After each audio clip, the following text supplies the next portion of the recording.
You're listening to KSG Podcast. This is a short, crisp, concise, exam-oriented, edited editorial for civil services aspirants. In this podcast, we are going to talk about what's different about sovereign green bonds. Source for the content is Shishir Sinha's article for the Business Line. A bond is an instrument to raise debt. OECD, that is Organization for Economic Cooperation and Development, says using bonds to finance large-scale LCR, meaning low carbon and climate resilient infrastructure projects directly or to fund lending is not new. However, since 2007, a market for bonds specifically self-labeled or designated as green has emerged. This label differentiates a green bond from a regular bond, which signifies a commitment to exclusively use funds raised to finance or refinance green projects, assets, or business activities. When these bonds carry guarantees related to the repayment of principal and payment of interest by the sovereign or the government, they are called sovereign green bonds, that is SGrB. Now, how are the projects for green bonds selected? A project is classified green project on the basis of four key principles. These include encouraging energy efficiency and resource utilization, reducing carbon emissions and greenhouse gases, promoting climate resilience and or adaptation and values, and improving natural ecosystems and biodiversity, especially in accordance with SDG, that is Sustainable Development Goals. Now, when is the first sovereign green bond likely to be issued? In her first budget speech early this year, Finance Minister Nirmala Sitharaman announced that as a part of the government's overall market borrowings in 2022 to 2023, sovereign green bonds will be issued for mobilizing resources for green infrastructure.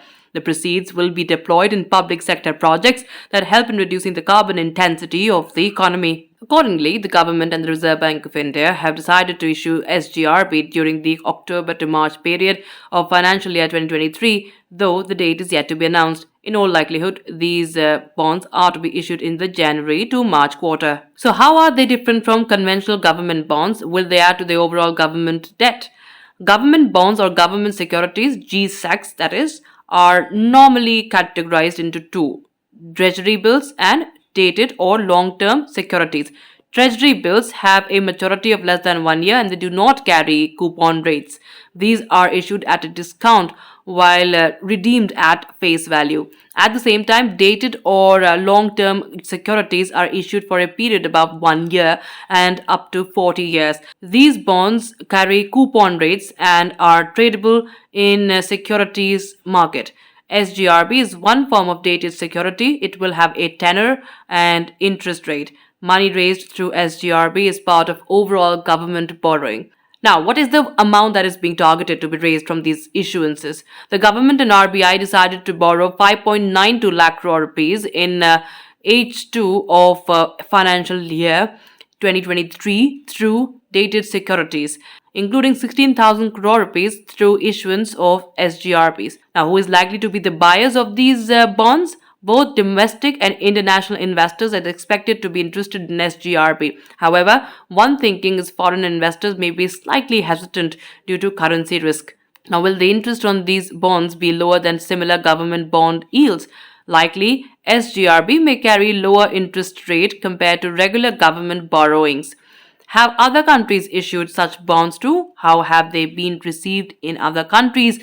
Now, according to Bank for International Settlements, that is the BIS database, SGrB is part of Green, Social and Sustainability Bonds, GSS bonds. In 2007, the European Investment Bank issued a climate awareness bond, the world's first green bond. The World Bank's first green bond in November 2008 was the first to define project eligibility and to provide assurance through a second-party opinion provider that eligible projects would address climate change. The first sovereign green bonds were issued by Poland and France as recently as early 2017. At 2019 end, the share of sovereign issuers in total outstanding GSS bonds was only 4.2%, but it increased to 7.5% by end of June 2022. By then, 38 sovereigns from 5 continents had brought out debut GSS issues, with the United States being noticeably absent. BIS database reveals the amount of GSS bonds outstanding rose more than fourfold from January 2019 to stand at $2.9 trillion at the end of June 2022. Data show that these bonds have been successful everywhere. That's it for this podcast. Thank you so much for listening. To join KSG India courses and to crack the IELTS exam, visit ksgindia.com. You can also get a PDF of this podcast on ksgindia.com.